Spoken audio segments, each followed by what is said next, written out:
Salut tout le monde, it's me, I'm back. Sorry about that, I kind of screwed up the intro there, but the good news is we're actually here to watch the Montreal Canadiens, or to discuss the Montreal Canadiens winning a game. That's 2 games this year that they've beat the Columbus Blue Jackets, and it was a really interesting game because there was a lot to talk about, including how well Juraj Slafkovsky played. So I'll be counting on the chat to be my co-host tonight, and I see we have our regular people here as per usual, and I do appreciate all your support. You don't need the spiel. Like, subscribe, tell your friends, tell your grandma. She probably wants to talk hockey right now. I will be Marc Dumont for the entire show, and then you're going to see a lot more of me moving forward. So Andrew's kind of going to be working a lot more on the business side of things. And of course, Kay will be here as well, so you will get a break from me here and there.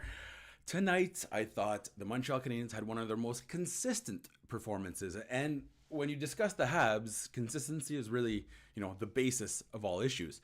It's kind of cheap saying that because consistency is virtually impossible unless you're Alex Ovechkin. But overall, considering this is a team that really has had a hard time putting together 60 minutes or 65 minutes, this was a great effort.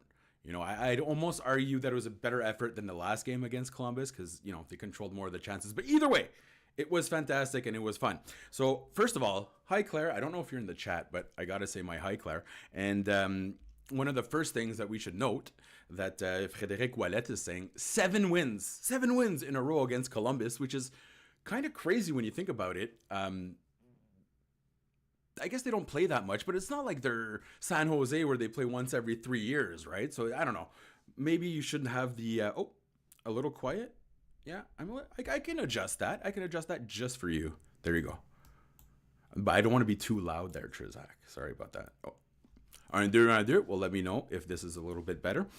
So moving forward, I think the Habs have something really nice to work with here. You had Juraj Slafkovsky bounce back game, and he was crucial to both goals. Now, what you'll note is that Slafkovsky, both those plays were scored off the rush, and again, that's very important for the Habs because when it comes down to their style of play, they're great on the cycle. Their forecheck is fantastic. Scoring off the rush is quite rare, and it's a sign of a healthy team. Usually, like, scoring off the rush is the frogs in a pond, in terms of health. If you don't see any frogs, the lake's probably not very healthy. And if you don't see a team score off the rush, there are chances that they're not going to make the playoffs. So tonight, fantastic in that regard. And, Kaden Primeau, we'll discuss that a little bit later, but I have a little bit of a soft spot for Kaden Primeau right now. I know he gets criticized, but you could really write a book about how not to develop a goaltender and starring Mr. Primeau.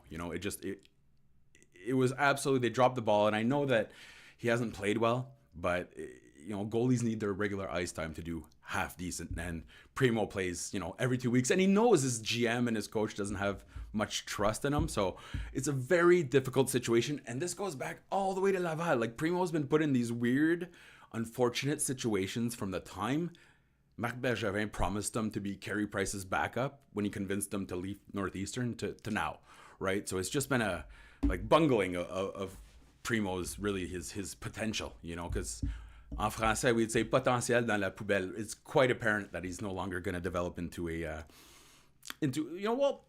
little early, but it seems the way that the Canadiens lack trust in him, it's fairly likely that he'll never get many starts, with the Habs, and they'll move on pretty soon, which is unfortunate, because he put his time in Laval. And as a former goalie, I always feel bad for goalies. You know that. I always defend them, and then I turn around and trade them. Oh, hi, Claire. How's it going? Bernardo brings up the best point tonight, I think, which is one of the big silver linings this season has been the play of Emil Heineman. It's difficult to play well on the fourth line. It genuinely is. People will suggest that it's not important, those contributions, or the third pairing is not important. But those, again, are the signs of a healthy team. And if you have a third pairing that's getting outshot constantly, 15 minutes a game, minimum, and then there's the rest of the team that hasn't been doing all great, it's such a huge anchor. So we're seeing Emil Heineman on the fourth line, which, 10, 12 minutes a game. if those 12 minutes can be to the Canadiens' advantage, which is, what Heineman really does when he's on the ice, that's a huge boon. It's you can't ignore it. So I am happy for Heineman that his strong work is starting to get rewarded a little bit. Like we saw him use his speed, his physicality, and his shot tonight. I don't know what everyone else feels. Let me know, but I'm almost circling him for top 6 duties, but it's a little premature to do that at this point. But there's a lot to like in Heineman's game, and he doesn't take a single shift off. On a team where that's not necessarily the case throughout the lineup, I think there's a lot of value there. I really would like to see him shoot as often as he can, and I feel he's essentially there. It's like the opposite of Slafkovsky. But more ice time is probably warranted right now for Emil Heineman. He's doing a lot with a little, and for a struggling team, that's just absolutely a fantastic boon to have at the bottom of the lineup. And did anyone else notice that the lines got changed immediately? Or am I going crazy here? Okay, because I was under the assumption that Slafkovsky was on the second line, or whatever you want to call it these days, right? And Jake Evans fell to the fourth, and Kirby Dach fell to the third. And Slafkovsky, both his points came alongside either Caulfield or Suzuki, right? So when Newhook was on that line, they actually had really good underlying stats, which is important. But it's also a good reminder of the importance of having good line mates, right? So we saw Slafkovsky, just a fantastic idea to shoot on that first goal. Oh my God, my goodness! I'm gonna start renting planes just to go around his towers. They shoot all the time, and beyond that, I don't think it would be a terrible idea for him to maybe get. And I understand the way I look. This is a little, it's a little rich for me to be commenting on an athlete, but his shot release, he could probably work on getting his shot off a little bit faster. Like that was a great goal, good placement, but you're noticing he's double clutching a lot. So if he can get that shot off a little bit faster, the world will open up for Slafkovsky. You know what I mean? So be greedy and maybe work on your shot would be, my opinion and my advice to the 20-year-old professional hockey player. It's just, he's always too generous. I want to see Juraj Slafkovsky become very, very greedy. And he had Suzuki on the other side there. So usually, I feel like Slafkovsky would defer all the time. And we saw him take a great shot, great goal. The second one, again, just a great defensive presence by Slafkovsky. Like, even if the goal doesn't happen, that's a play that we have to look at and say he wasn't doing that a couple of years ago. So I know it's been really difficult for him this year from a production standpoint, but there's actually a lot to like about what Slafkovsky's doing. His overall chances are essentially the same, like his high quality chances, which is not bad because he's shooting less. So that shot number went down, but almost all his other numbers have skyrocketed, including primary assists. So, when you have a guy that's maybe not scoring goals, but he's setting up a lot of plays, and we know he's a playmaker, he was never billed as a goal, we can maybe get a little less impatient when he doesn't score. But that being said, he needs to score more often. So I'm playing kind of both sides here, but I genuinely think if he shores up the scoring, the actual goal scoring, not the assist, because again, this is the best he's ever done, and I think he's leading the Habs in primary assists per 60. If the shots start coming heavy and often, good things will happen to Juraj Slafkovsky. It's a confidence issue as well, right? So once a few of those start going in, you all know when you played hockey, that feeling when they start going in, it's like nothing will stop you. But when you start getting robbed, you feel like you'll never score again. So hopefully he's hitting that wave there, you know what I mean? That would be nice for Juraj Slafkovsky, because I think he does deserve maybe a little bit better luck in the shooting department, but mechanics are part of it. Ben mentions rare edition of the Habs where special teams play better than the 5-on-5. Well, the good news is I'd have to check. Well, someone else can check if you have a chance. The high danger scoring chances were even, I believe. But yeah, great work by the special teams, and you're seeing every single guy go full Kaden goalie this year, right, on the penalty kill. I feel like they're probably doing, they're getting scored on almost as much, but they are committing to kind of just recklessly abandon any kind of idea of keeping their bodies safe. So that's always encouraging. And I will mention this, it's not to insult Lane Hutson, but you know how everyone said that Mike Matheson was the issue on the top pairing? I don't know now that we've seen Hutson, and it's so unfair to judge him based on 2 games, but the Habs have not generated more shots while Hudson's on the ice. They've generated fewer on the power play and fewer scoring chances. So the goal here is not to denigrate the 20-year-old. Like, that's crazy. He's the youngest defenseman in the lineup. He's going to make mistakes. And we see that. The cool part is Martin Saint-Louis and Stéphane Rabida, they still trust him after those mistakes. And I have to say, that's contrary to what we saw with, let's say, PK Subban or anyone else that was good carrying the puck.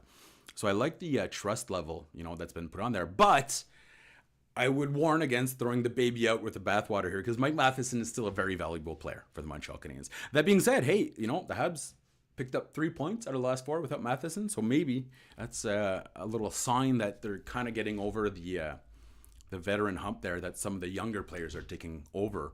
But I saw Mike Matheson's name on a trade board today, and I thought it's time, probably the best time to get good value out of him. Unfortunately, he still makes such a huge impact for the Canadiens. You know what I mean? So off the rush, that's, in another world, Mike Matheson's a 50-goal scorer that plays left wing, so that would, but it's great to see Hutson in that power play, number one. And it's not, I don't want to just criticize him. I think one of the best things that he does is opening up those passing lanes. The players are starting to do a little bit better job anticipating Hudson's like elite passing. The downside is he has not that he doesn't have a shot, but a lot of the goals in the NCAA that he scored from the point were wristers, kind of just whipping it in for a rebound. So it doesn't necessarily surprise me that he's not scoring a ton of goals. He's generating a lot of second chance opportunities, and that's actually he's not trying to score. He's trying to get those rebounds. But don't expect Lane Hutson to be scoring, 20 goals a season in the NHL. Next year, when he reaches 20 goals, you can pull this clip and laugh at me. But he just doesn't shoot enough really to get to that, or not high quality chances. You know what I mean? Oh, did Claire leave? Bye, Claire. Terrible. She abandoned us so early. Okay, so in the third segment, we're going to discuss everything the fans want to discuss. Before we get there, I would like to mention, so we do have a few fundraising platforms going on right now. So there's La Ruche and the main one, Patreon as well. So you can go check that under the message here. And also, the text underneath our live stream. Also, I'd like to encourage everyone to watch Hyperdrive with Daphne I'm going to start all that over. Daphne Melbeuf and Max Van Houten, they host that every day, and it's an absolutely fantastic show. It's kind of a recap of what happened in the NHL with starring 2 fantastic hosts in a fun setting. You know what I mean? It's a little less rigid than most. So going into this, I feel like the criticism was starting to mount when it came to Nick Suzuki, and it's something I want to discuss with y'all, because I don't know what it is, but I feel like it's very difficult to honestly criticize Suzuki. Like, I read several people saying he is having his worst year of his career, and I have a genuinely hard time accepting that, just knowing what he does for the team, like beyond the scoring.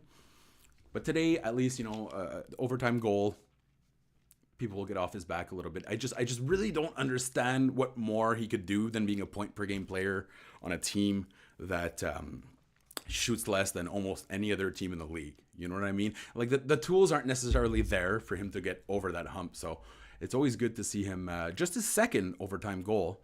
But hopefully the criticism will kind of fall to the wayside, because it feels if he doesn't score a goal in 2 games, then Suzuki is useless. That's kind of the impression I get from people on social media, which is probably not the best way to base all my opinions. But I just don't see the value in criticizing him when you know how much he does for this team. Again, without the puck. That's the important part, because there's a lot of players that don't play well without the puck. Suzuki's not one of them, right? He plays very well. So overall, it was fantastic to see him score. And listen, Lane Hutson, 3-on-3 will become his playground. He's going to have some giveaways. And we've been seeing it a lot more from Lane Hutson. I love the fact that it hasn't changed him whatsoever, right? Like, he, don't change the beast, feed the beast. So the beast once in a while will let a few people go, but the good outweighs the bad by a significant margin when it comes to Lane Hutson.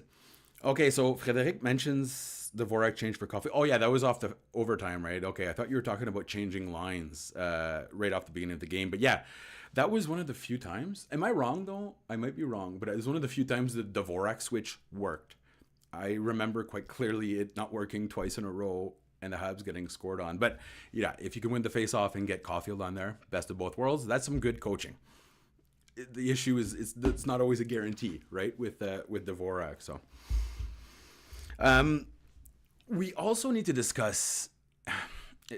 It's almost unfair because they had a pretty good game tonight, but Jaden Struble and Justin Barron got victimized on two opportunities, and it really did waste a good game. Like they had the best underlying numbers pretty much of anyone. And I know everyone says, oh, that's easy, that's easy. Well, if it was easy, everyone could do it. And right now, the only one that does it consistently is Arbor Jackeye. So if it was so easy to play on the third pairing, you know, a lot more guys would have fantastic numbers. But the reality is third pairing guys, inconsistent minutes, inconsistent usage, inconsistent, you know, pairings, their partner. So it's not as easy of a situation as many assume. And the other part that I wanted to mention tonight is I thought Kirby Dach was a lot less flashy than in other games, but I felt like he was actually pretty efficient.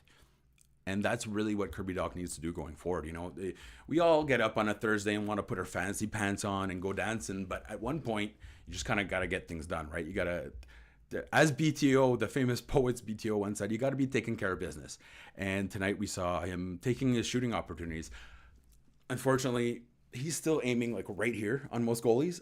You know, tonight Elvis Merzlikins had, I think it went a little high on him, that high danger scoring chance. But hey, that's a good sign for Dach.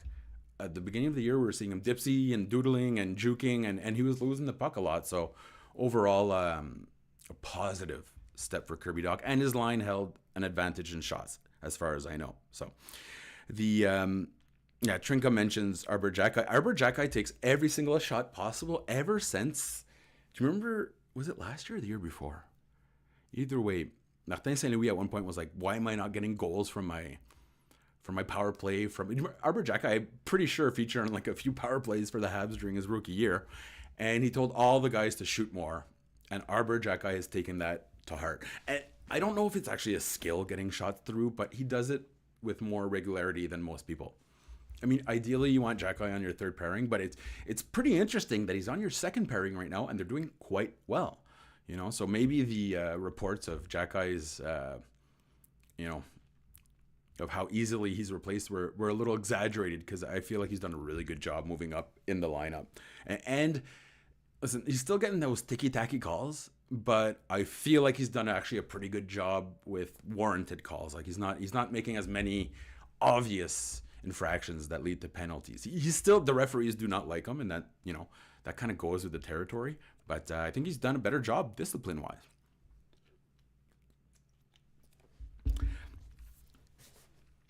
Yeah, okay, and that's another great point. Frederic's, actually, I wrote this in my game report, but absolutely fantastic point. The third pairing, when they're at home, it's happiness, right? Because you're facing the fourth line. You know, sometimes they'll actually give you the first line to play with, right? Just so you can kind of up your chances. On the road, they're trying to exploit it. That's like, it goes from a fairly buttery assignment in Montreal to just a deathly difficult assignment on the road. So another huge factor when it comes to third pairings.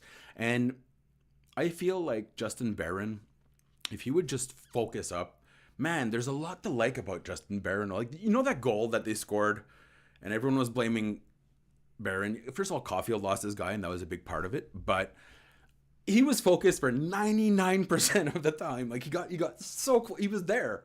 And then, like a squirrel that sees a nut fall from a tree, he saw the puck and he just fixated on it. That's where he gave his space. And I have a lot of patience for Barron, because he brings a significant amount of offense from the blue line, but he can't make those decisions anymore.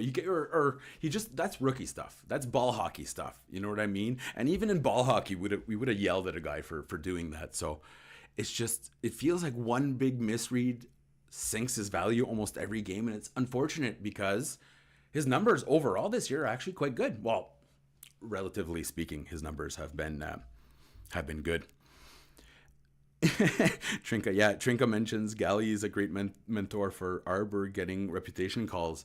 I didn't see it at first, but because I was wondering why the hell did Werenski get away with like 15 slashes to Gallagher's leg, but Gallagher went spear hunting for his cojones, and all bets are off, man. Like you if you spear a bigger guy in the balls, you have to fight him. Them's the rules. You know what I mean? Like that's just life rules right there. And it works from here to the Galapagos Islands. It's just an understood rule. If you shove a piece of timber in a guy's testicles, you're gonna have to fight him. It's as simple as that. So I did like the fight out of Gallagher, though. I actually thought he did pretty good for a smaller guy. And even though I don't like the spearing, I really, really hate that stuff. But you can't ever take away his commitment, his passion. You know what I mean? Like he's one of the few guys that still gives a shit when it's 9-0 for the other team. So you're never gonna get good value from Gallagher with that contract. Actually, it's not as bad anymore, but he does bring a certain element to the team that once in a while you need that kick in the ass, right? And Brendan Gallagher always provides that kick in the ass. Bernardo made a comment that I'm not sure I can. It's terrible. Gallagher forgot that it's No Nut November. Sorry, I'm really tired. I apologize for that. Moving on from Brendan Gallagher, who always does just a great job inspiring other guys. I would say that Kaden Primeau, I know that the goals weren't great, but I would say that this was actually fairly good when we consider this was his third start in November. So goalies will complain if they have to skip every second start. He's skipping he's only getting 1 out of 8, right? So it's very difficult for a goalie to find his groove when you also know that they're not going to trust you. And I know we spoke about this before, but I would like the Montreal Canadiens to just kind of put it close to this and maybe give Primeau, another chance somewhere else. It's never going to happen here. Coaching doesn't trust him. So it's last year was time to move on from Primeau. And again, I'm not necessarily blaming him. It was the worst development in the history. Like Alexandre Daig's development was better than Kaden Primeau's, right? So I have a lot of sympathy for him in this situation because he was kind of thrust into something that he wasn't ready for, but had to do. And the reason he wasn't ready for it was because the team didn't give him enough opportunities to be ready for it. Like, don't forget, in the AHL, Kaden Primeau shared his net with 3 goalies every year except for the last, I believe. So you got Zach Fakal, Charlie Lindgren. Charlie Lindgren, by the way, go check out his goal tonight. He scored the worst own goal since Steve Smith, and it was... Oh, you lost video. Oh, cool. Well, that's actually pretty good. That means you... Oh, there I am. Okay. So the Charlie Lindgren ended up scoring... Was it worse than Marc Bergevin's throw it in the net versus the Sharks? Yeah, probably was. Anyways, it's a totally routine play by Charlie Lindgren, and the puck was up a little bit, and when he hit it with his blade, he actually hit a little too far in with your goalie blade, because you do have a curve on there, and it went directly into his net. Like, it wasn't just into his net. It was the worst own goal in a very, very long time. Marc Bergevin throwing the puck in was close, but I'd give this, it was Steve Smith, essentially. I don't know if any of you guys saw that Calgary versus Edmonton a long time ago, but yeah, it was a Steve Smith type own goal. It was just absolutely brutal. Although I'm such a softie for goalies. I'm happy that Charlie Lindgren has found a new home with Washington. You know what I mean? So,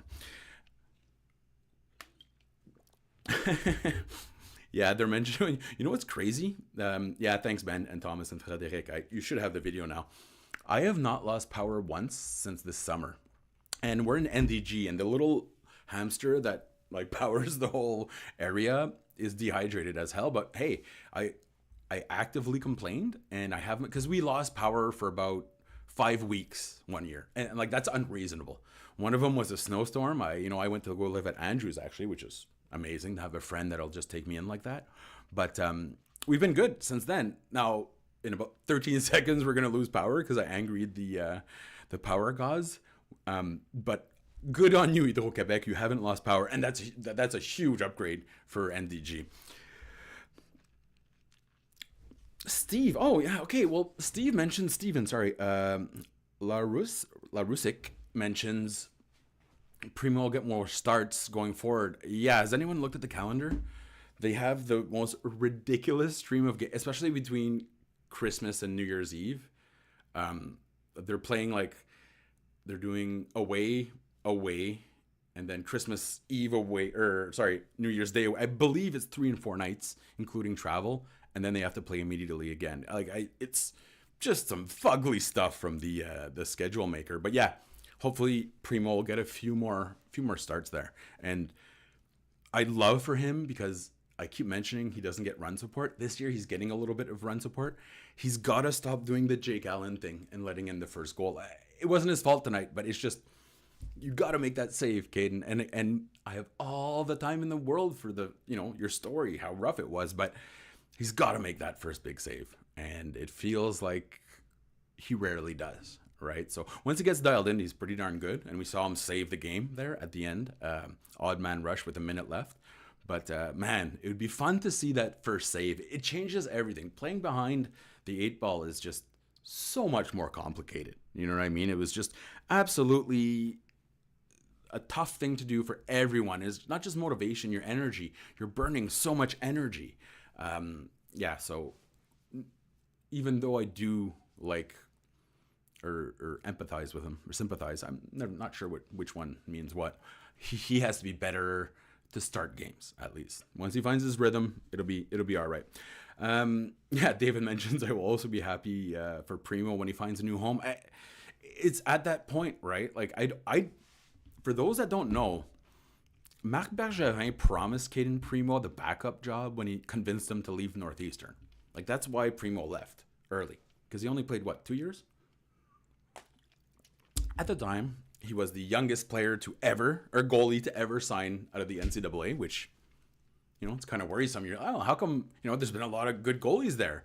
Well, the reason is goalies take a lot more time to develop, and the more, the busier, the better. Primeau got thrust into a situation that he was not even close to being prepared for. And his coach at the time, who's now the athletic director, the AD over at Northeastern, was Jim Madigan. Jim Madigan, he's just a Hall of Famer in American hockey and one of the most intelligent people I've ever spoken to. And he told me at the moment, I couldn't say anything because I was casually working with the team, but he said it was going to be such a big mistake. He's like, I can't believe they actually convinced him to leave early. They're just going to ruin this kid's career. That's exactly what happened, So the important part here, Dobesh is doing okay in the AHL, but they forced him to leave a little bit early too, right? He only had 2 years at Ohio. I would love if the Habs, because there's another pretty good goalie coming up that has about the same numbers as those two did. Highly rated though, much better overall potential, but there's no rush to get Jacob Fowler involved. Even if you trade away Primeau, go find a 36-year-old backup goalie. That's, don't even consider bringing Fowler into the professional setting, is the way I would look at it, just because I still see him sometimes. He's still young, but there are still some things he needs to work on despite those great numbers. And Boston is a very good team. Boston College is just a powerhouse, right? So he's never really had that experience of playing without the powerhouse team in front of him. And that won't be the case if he makes it to Montreal or Laval. So anyways, all this to say is that very rarely do good things happen when you pull a goalie early. It's I just don't see the logic behind it. And we even saw, I always screw up his name, but in Buffalo, Devin Levi. Yeah, Devin Levi. I mean, he's struggling as well, right? So even young goalies with a ton of potential still need a few kicks at the can. And so going forward, I think Primeau is going to be a pretty important lesson for the Montreal Canadiens to keep in mind. It's just there's no value in rushing a goaltender. There's yes, the franchise has a history of Ken Dryden showed up and started winning, and so did Patrick Roy.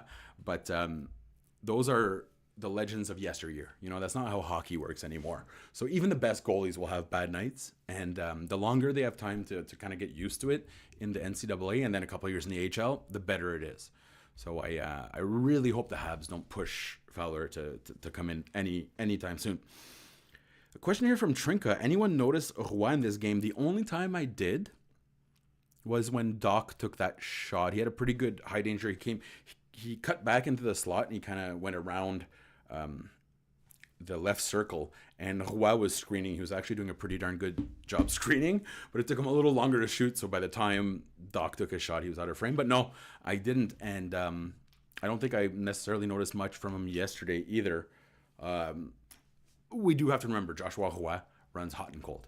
Like that's what he does, right? So he came back in a cold streak, which is unfortunate because training camp was during a cold streak. But you got to give him some time. He'll get up to pace, and just based on the sample size from last year, I wouldn't expect him to disappear. So I would really like to see him at some point in the top 6, but I understand the Habs don't see him in the same light as I do. But I wouldn't worry about. Actually, I can go check his stats right now, real quick. I don't want to lose the feed, because you lose the feed once I go to this. But let me just check out what he's doing there real quick. Joshua Roy. Okay, yeah, he's getting outshot and outchanced. He's getting dominated. Yeah, okay. Right now, he has the worst underlying numbers of the team. So, bad couple of games for Joshua Roy, but on respire. He needs some time to get into his groove. But it's a fair point, I often discuss his impact, but there will be games every time when Roy takes the ice that it just kind of fades away. You know what I mean? Just kind of ghosts, like that meme there. So, yeah, he'll need a little bit of time. Yeah, well, okay. And Frédéric Ouellet here is mentioning, going back to my Kaden Primeau thing, lots of sympathy for Primeau. It's a game based on results, and the results haven't been there. Yes, 100%. Like, there's a big difference between me saying these are probably some factors involved and me saying it's fine. Like, it's not fine. He needs to do better. I just understand, right? Because he's nervous. And it's clear the team doesn't trust him. And if anyone's played hockey, you know the feeling when you don't trust your goalie. It just messes with your mind completely, right? It's you play uber defensive, which actually leads to more shots against, more chances against. I'm not sure they necessarily did that tonight, but I do feel like the Habs have a lot less confidence when Primeau's there. And yeah, it's results, but it's also everything that came before it, right? Oh, am I going dark again? No? Denis? Hey, Denis, how's it going, buddy? Happy to see you in the chat. Trinka says not worried, would love a little kick from him. Yeah. That would be from Roy, you mean, eh? Yeah, give him time. Honestly, I know he came in and he dominated last year right off the bat.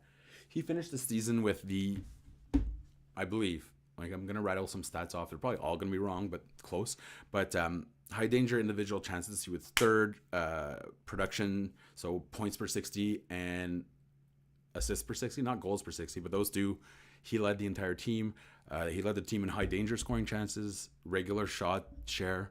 Roy did, he pretty much led the team in every offensive category, like expected goals and actual goals. Because again, talking about process and results, we can say this guy has 98% expected goals, but at the end of the day, if he's not scoring them and he's getting scored on, I understand the process will eventually lead to good results, but that's more of a theory, right? Like, eventually, you just got to make it happen. So yeah, Roy's in that boat where he'll have to make something happen probably in the next game to get a little more momentum on his side. I thought tonight, other than that one shot, and it was a really good question because I'm trying to think about it now, I literally don't remember him once other than that. And he flew through the screen. So anyways, I'm a big Joshua Roy fan, and I really think that, he's going to end up being a very good NHL player. But he just needs to kind of focus up during every game. That's always been his issue. He's been the most skilled guy in most leagues, right? And in the AHL, it's not that he's getting away from it, and it's not like he's taking advantage of it. He's working hard. We're just seeing it a little less often now that he's in the NHL, and it's been 2 games, right? So we're gonna have to be. Oh, there you go. I'm dark again, aren't I? I was checking the stats. Sorry about that. My bad. I'll stop going on to a natural stat trick. Okay, so we're going to jump. Since I keep going dark for the whole show, we're going to... Bernardo mentions I left to go buy some milk. No, I'm here. I was just staring at natural stat trick. In the third period, we'll discuss whatever you all want to discuss. including the future opponents.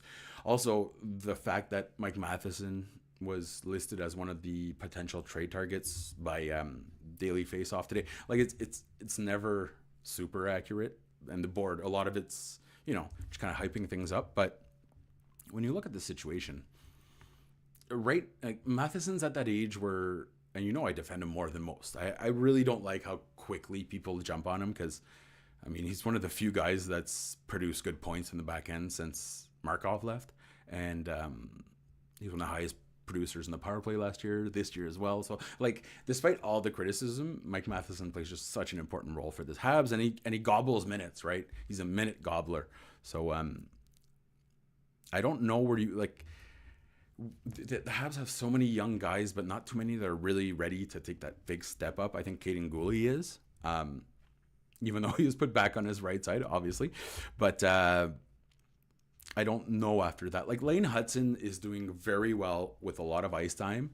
I don't see how you can cram any more ice time into Lane Hutson's game, right? Well, tonight by putting on the power play, but it's just he's already got a lot on his plate, and I just don't know if he's quite ready for that first pairing life, because after a few weeks it starts to grind you down, right? You're facing the best guys in the NHL, and Hudson's value, obviously, it's not defending. Like, he does defend much better than most people assume. A lot of people say he's bad defensively. That's not true. The biggest issue with Hutson is that he'll give up the puck once in a while, right? Again, it's 1 bad for 10 good, so it's perfectly fine. But I still really believe in the idea of not pushing rookies to their limit right off the bat. And like, St. Louis has been giving him a lot of ice time, which is great, a lot of opportunities. But if you notice, Lane Hutson's a little banged up, like, taking sticks left and right. He's getting hit a decent amount. It's tough, man. Playing professional hockey is very, very tough. So if you take Mike Matheson out of there, I don't know. It just feels like there's going to be a lot of ice time for a lot of guys that don't necessarily present a body of work that's ready for that, right? So, yeah, okay. And Trinka, that's a great point. Mike Matheson wants to be here. Well, be here per 60 is quite high. From the time I was just a little toad, as my parents called me, I always heard about these guys that, well, first of all, Jagger's been doing it for 50 years straight. But, every year it was, oh, this guy wants to come to Montreal. This guy wants to come to Montreal before he signs with Philly. This guy wants to come to Montreal before he signs with Colorado. This guy wants to come to Montreal before he signs with 18 other teams, Jaromir Jagr. So it's not like Matheson's a superstar, but having a guy, il vient du Québec aussi, là. Il vient du Québec, c'est important. So a local guy that wants to be here and above average, like, that's pretty great for the Montreal Canadiens. And I know a lot of people will just roll their eyes, but as a Francophone, I think it's very important to have, local people here that also speak French, and Mike Matheson is one of them. So he brings a lot to the table. And as I forget who mentioned it, but someone mentioned that David, that he's working as a mentor for Lane Hutson. Absolutely. Those sarcastic tweets online where people are like, oh, give Hutson the first power play. He'd have to go to Matheson and kind of get the lowdown, right, before being permanently put in that position. Like, regardless, Matheson is a wealth of knowledge. I wish he was a little bit better at the blue line, carrying, just handling that. If you could combine Matheson's flat out speed and his shot, which was, I believe it was the hardest shot last year at the Habs All-Star game, with Hudson's just agility and ability to walk the line, you'd have a very, very good defenseman that gives away the puck a lot, but still does great things on the ice. Denis mentions you're fine with Matheson sticking around. Yeah, me too, but at the same time, I know I went on that whole rant.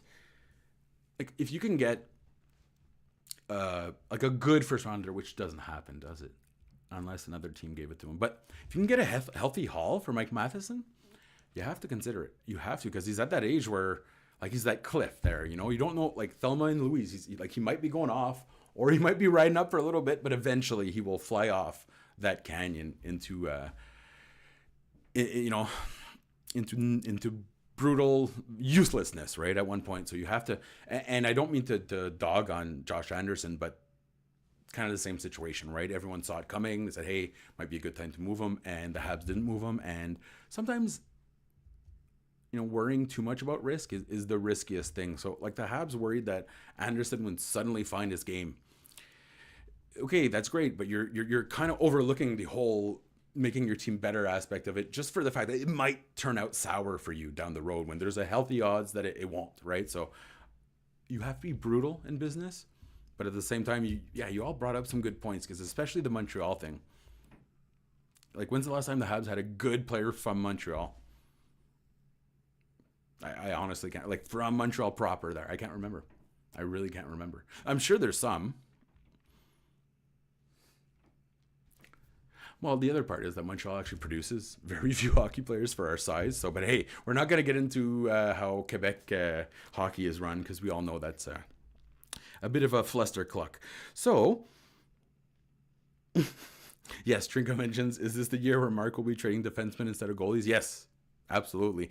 And I would have actually wouldn't have touched the two guys they already moved, but when you look at it, Kovacevic, by the way, he's doing great with New Jersey. I will always fight for Jonathan Kovacevic. Not only does he look like this cool dude that'll probably offer you like pot brownies at the camping, just when everyone's chilling, he's just surprisingly efficient for the amount of money he makes. He, like, with Jersey, he's leading them in every single statistical category. He's upward of 60% possession, upward of 65% high danger chances. So good for Jonathan Kovacevic. He's one of those guys that really, he pounded the pavement a little bit everywhere, and he's, because of some injuries, he gets that opportunity, and I love it. Now, the other side of the coin is Jordan Harris. That I would have kept him again, but he's not having a great time with Columbus, and I don't know if it's just not. I haven't had time to look into it, but he kind of lost this. It's really tough for those guys when you're not drafted by the team and you're kind of on the outside looking in to get that chance. And consistency has been an issue, even more so than in Montreal. In his usage, I mean, like, he skipped a couple games in Montreal, but it wasn't half the season. So the change in address for Jordan Harris has not gone all that well, unfortunately. And he's young, though. He's so smart. That's the thing. He's probably the smartest guy on the ice at all times. So I won't count him out, but it's just, I always like to see people succeed when they move on, especially when they get traded, right? Like, there's no control in that. So Jordan Harris is one of the best people you'll ever meet, and one of the smartest, not just on the ice, but off the ice as well. So that's why I have a bit of a soft spot for him. Oh, Bernardo's asking, why do I hate Josh Anderson? Again, I love it. Tonight, the one thing that he's going to have to stop doing is when he's pressuring up high, right? Whenever someone sets up control 5-on-5, Josh Anderson, and I kind of love this, but he's looking for the takeaway and the breakaway. If you watch when Werenski burned him, it was 100%, and I get it, Josh. Like, that's how he made his bread and butter his entire life.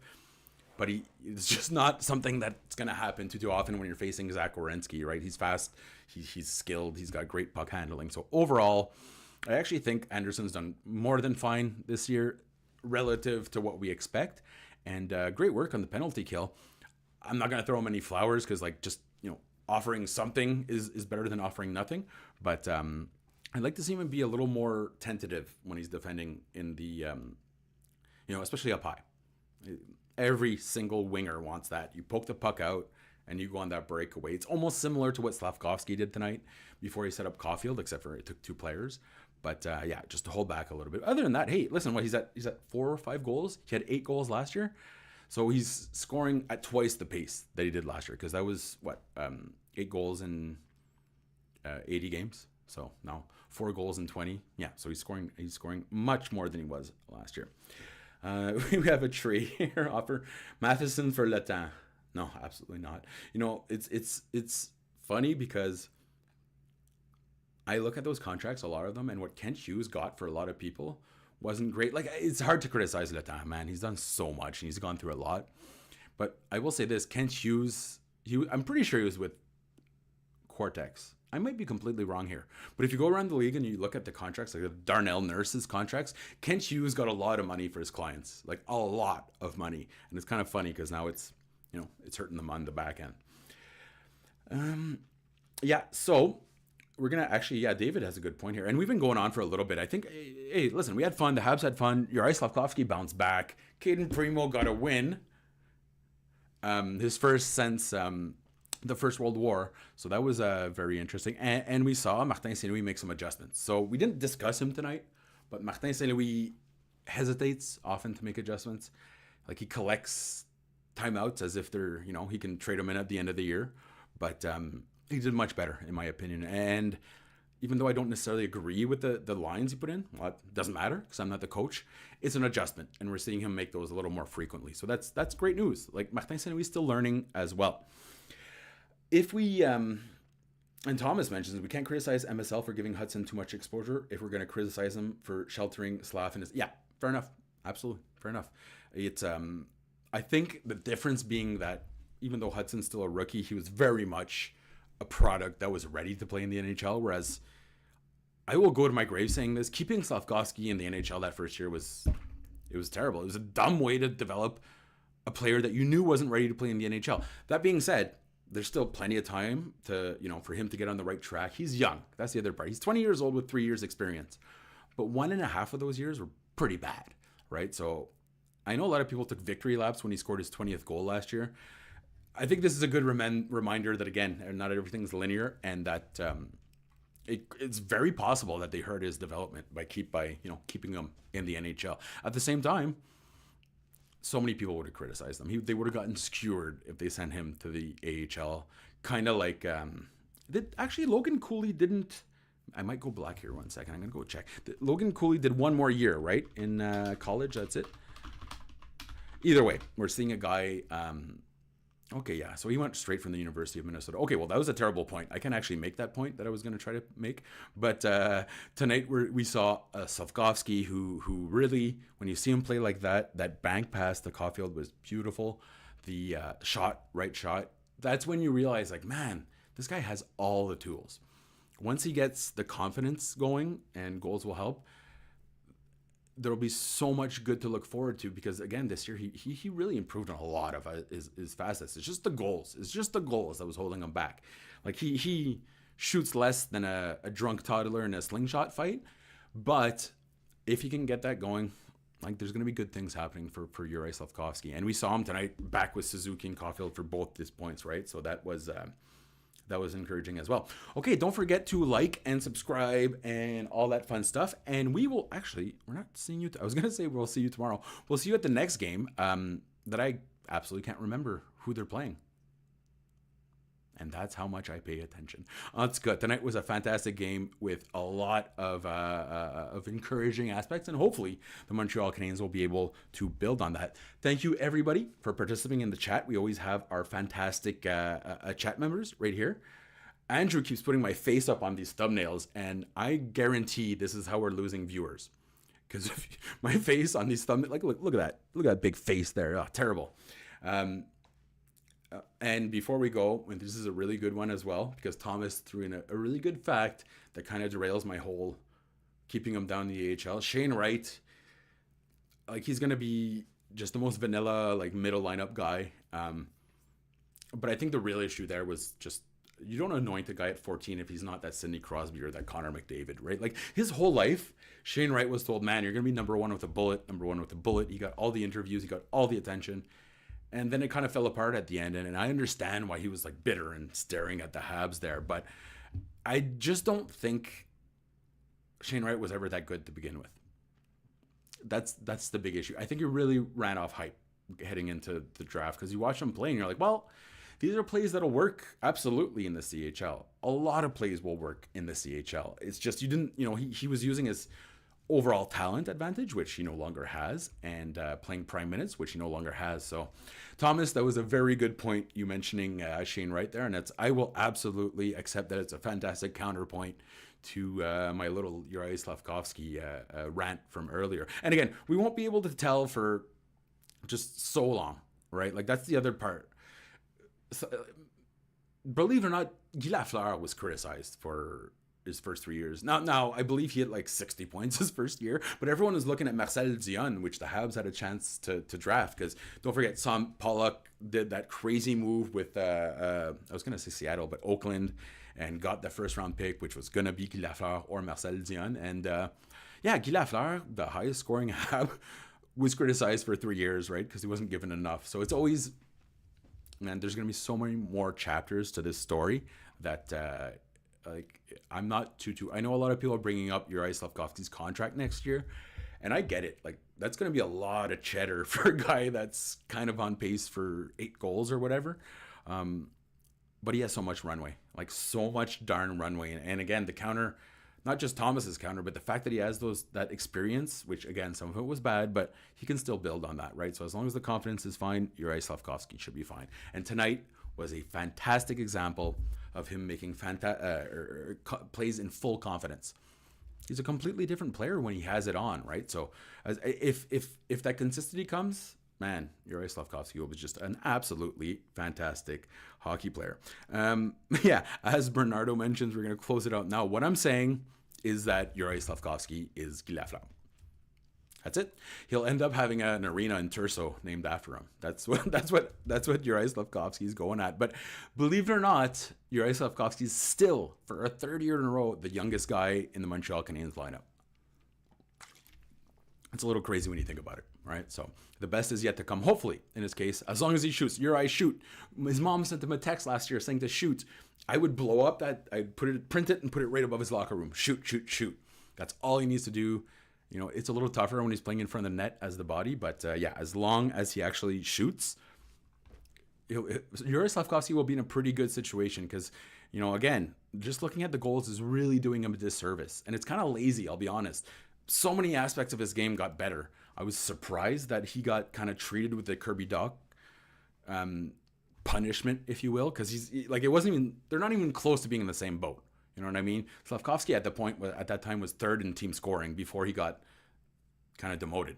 Now he's fallen off a little bit, but Kirby Dach was never at that level. So it's really, despite his lack of goals, I will say this is a pretty good season for Juraj Slafkovsky. And you all know that I've been pretty critical of his play. Not necessarily his play, but just the way the Habs handled the entire, you know, Juraj Slafkovsky thing. After years and years of saying, oh, you got to be patient, and then they came out from the draft, they're like, oh, it's a project, and the project got put into full use right off the bat. I might be wrong. It might end up being really good, but what we do know now is that Juraj Slafkovsky has a little momentum, and that's it's really important for a 20-year-old player. His second goal of the year, took 20 games. Let's see how, you know, it wouldn't surprise me if he ends up scoring a few more now that he's kind of riding that, hot stick. 2 points is still better than no points, which has been the issue for Juraj Slafkovsky. All right, merci tout le monde. I genuinely appreciate all the support. You're all amazing. I'm kind of pissed that Claire left early, but, you know, whatever. And I'm happy to see Denis in here. Always fun to see him. And just all the regulars, Frédéric Trinkocher.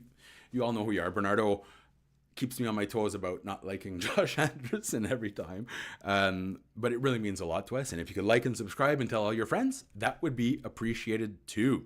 And next time I stream, I will promise not to get distracted by natural stat trick and leave my screen blank. Because this is the moneymaker after all, right? We will see you the next time Game Over, which is, I believe, Saturday or Thursday. Either way, we will see you the next time the Montreal Canadiens play. And hey, they'll be aiming for 2 wins in a row. Woo! Little steps, baby steps in rebuild. Salut tout le monde.